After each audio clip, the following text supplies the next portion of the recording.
आज हम पढ़ेंगे आरबीएससी की न्यू सिलेबस बुक जो है पूर्वी, उसकी यूनिट फर्स्ट है फेबल्स एंड फोक टेल्स। उसका सेकंड लेसन है जो एक पोयम है the raven and the fox. देखिए पोयम का टाइटल है the raven and the fox. Raven होता है जनरली क्रो से रिलेटेड, क्रो के लिए ये वर्ड यूज किया जाता है, बट ये क्रो से थोड़ा अलग होता है। कौवे के ही तरह एक काला पक्षी होता है, लेकिन साइज में ये कौवे से बड़ा होता है और इसका स्वभाव जो है वो कौवे से अलग होता है। ये अपनी मतलब इसका जो स्वभाव है या फिर जो आकार प्रकार है वो सब कुछ कौवे से भिन्न है। तो यहाँ पर उसने एक रेवन के बारे में बताया है, एक कौवे की प्रजाति से मिलता जुलता जो जानवर है वो पक्षी, और फॉक्स एक लोमड़ी। उन दोनों के बीच की जो बातें हैं, बातचीत जो है, वही इस कविता में उसने हमें बताई है। देखिए हमने अक्सर एक कहानी पढ़ी है जिसे हम कहते हैं the fox and the crow, कौवे की और लोमड़ी की, जिसमें लोमड़ी अपनी चालाकी से उसकी झूठी तारीफ कर कर उसके मुंह की रोटी छीन लेती है। अगर कहें तो ये कविता जो है उसी कहानी से रिलेटेड है, लेकिन ये कविता के रूप में है। आइए शुरू करते हैं अपनी ये poem the raven and the fox. Let us do these activities before we read. Let us, आइए हम, डू दीज एक्टिविटीज, ये गतिविधियां करते हैं, बिफोर वी रीड, इससे पहले कि हम पढ़ें। यानी कि इस कविता को शुरू करने से पहले उसने हमें दो एक्टिविटीज मतलब दो गतिविधियां बताई हैं। देखते हैं क्या है। पहली है we know that frog croak. Did you know that raven also croak. कह रहा है वी नो, हम जानते हैं, दैट की फ्रॉग मेंढक, मेंढक जो होते हैं क्रॉक, वो कर्कश आवाज करते, टर टर करते हैं। डिड यू नो, क्या आप जानते हैं, दैट की रेवंस, रेवंस जो पक्षी होता है, ऑल्सो क्रॉक, उसकी आवाज भी कर्कश होती है, उसकी आवाज भी कानों को अच्छी नहीं लगती। यानी कि जैसे मेंढक की आवाज टरटराहट लोगों को अच्छी नहीं लगती, वैसे कौवे की आवाज, कौवे की प्रजाति का जो रेवन है उसकी आवाज भी लोगों को अच्छी नहीं लगती। दूसरी एक्टिविटी है which animal is shown to be cunning in story. Cunning होता है चतुर, चालाक। विच एनिमल, कौन सा जानवर, इज शोन, दिखाया जाता है, टू बी कनिंग, चालाक, इन स्टोरीज, कहानियों में। यानी आप जब कहानियां पढ़ते हैं जानवरों की, तो कौन सा ऐसा जानवर है जो सबसे ज्यादा चालाक बताया जाता है। सर्किल द करेक्ट आंसर, सही जो जवाब है उसके चारों तरफ गोला लगा दीजिए, सर्किल बना दीजिए। तो उसने तीन ऑप्शन दिए हैं, टाइगर, फॉक्स और बियर। जब आप जानवरों की कहानियां पढ़ते हैं तो कौन सा ऐसा जानवर है जिसे सबसे ज्यादा कनिंग यानी चतुर या चालाक बताया जाता है। तो जब भी हम अधिकतर कहानियां पढ़ते हैं तो उसमें सबसे चालाक बताया जाता है लोमड़ी को, यानी कि फॉक्स। ये दो एक्टिविटीज उसने कविता को शुरू करने से पहले हमें दी हैं। आइए अब हम पढ़ते हैं कविता the raven and the fox. Let us read, आइए हम पढ़ते हैं। Mr raven was perched upon a limb and Reynard the fox looked up at him. देखिए कविता शुरू होती है मिस्टर रेवन, यानी कौवे की जो प्रजाति का रेवन जो है, पक्षी जो है, उसके नाम के आगे उसने क्या लगाया, मिस्टर। श्रीमान रेवन जो है वॉज पर्च्ड अपॉन, पर्च्ड होता है ऊंचाई पर जाकर बैठना, पर्च्ड होता है किसी ऊंची जगह पर जाकर बैठ जाना।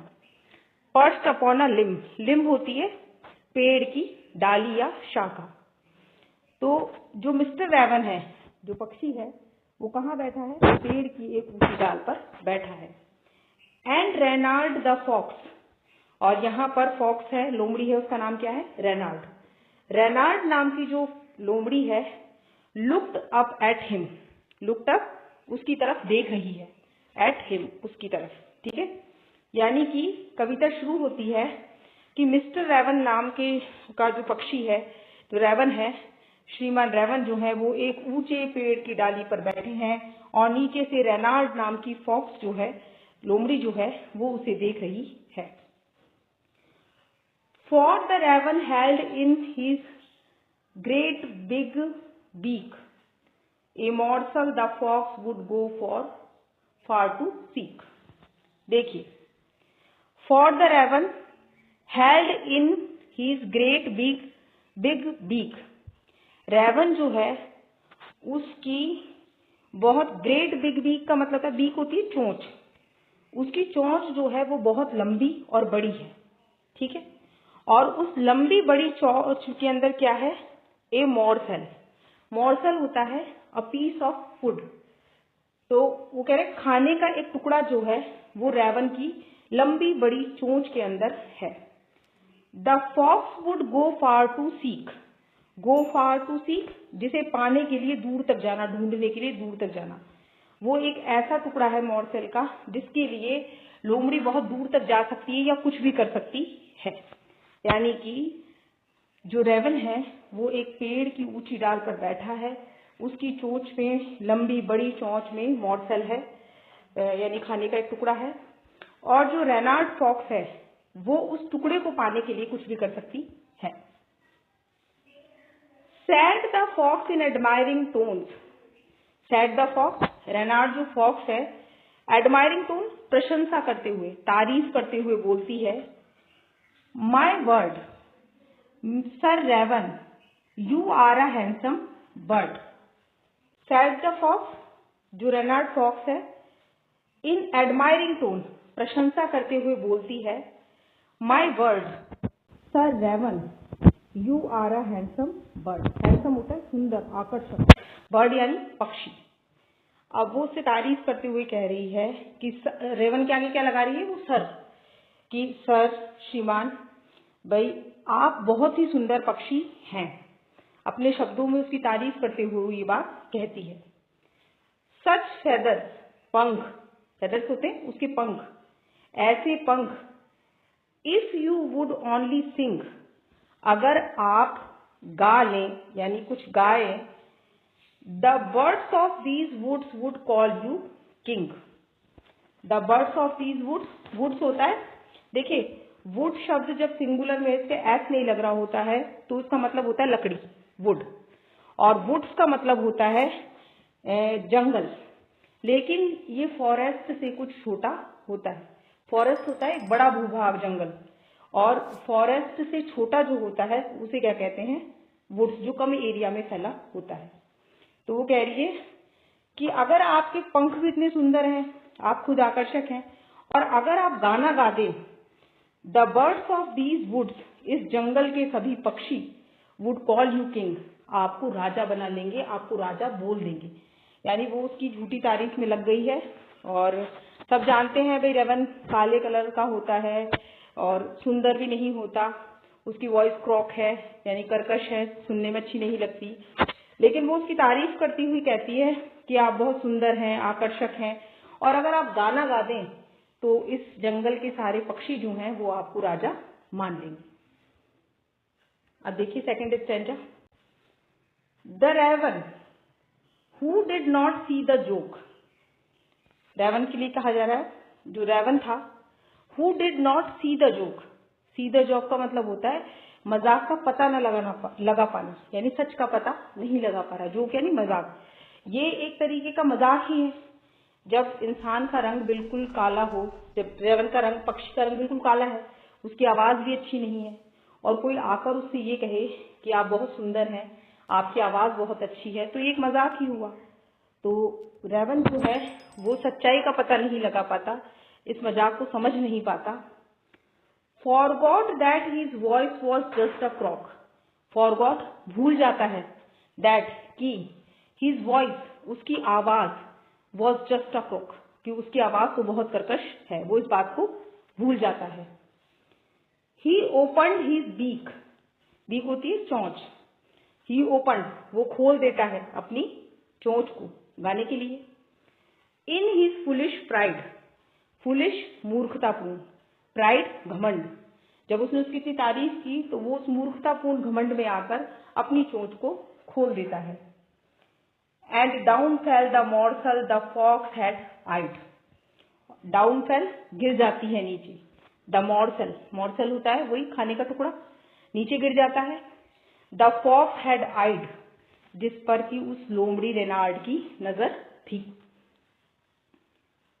हा लाफ्ड द फॉक्स, अब जो रेनार्ड फॉक्स है वो हंसती है, हा करती है। And how you know, and now you know, और अब आप जान गए होंगे।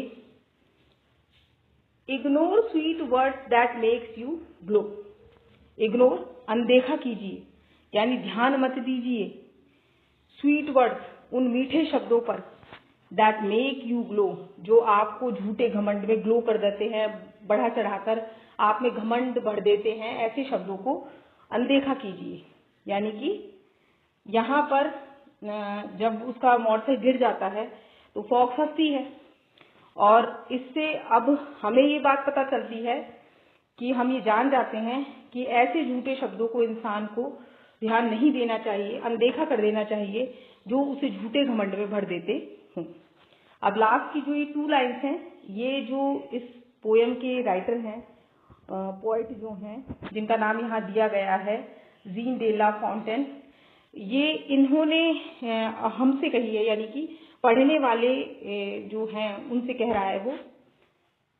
प्राइड माई फ्रेंड, घमंड मेरे दोस्त, इज रेदर अनवाइस, अनवाइस होता है जो बुद्धिमान, वाइस यानी बुद्धिमान और अनवाइस यानी फुलिश मूर्ख। घमंड मेरे दोस्त घमंड बहुत मूर्खतापूर्ण है।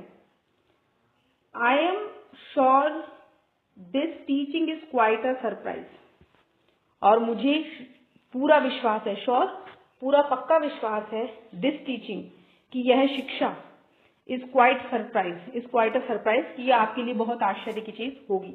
यानी कि लास्ट की 2 लाइन्स में जो पॉइंट है वो हमसे कह रहा है कि आपने ऊपर की पूरी कविता को पढ़ा है, जो रेवन और फॉक्स की जो पूरी पोयम है वो आप लोगों ने पढ़ ली है।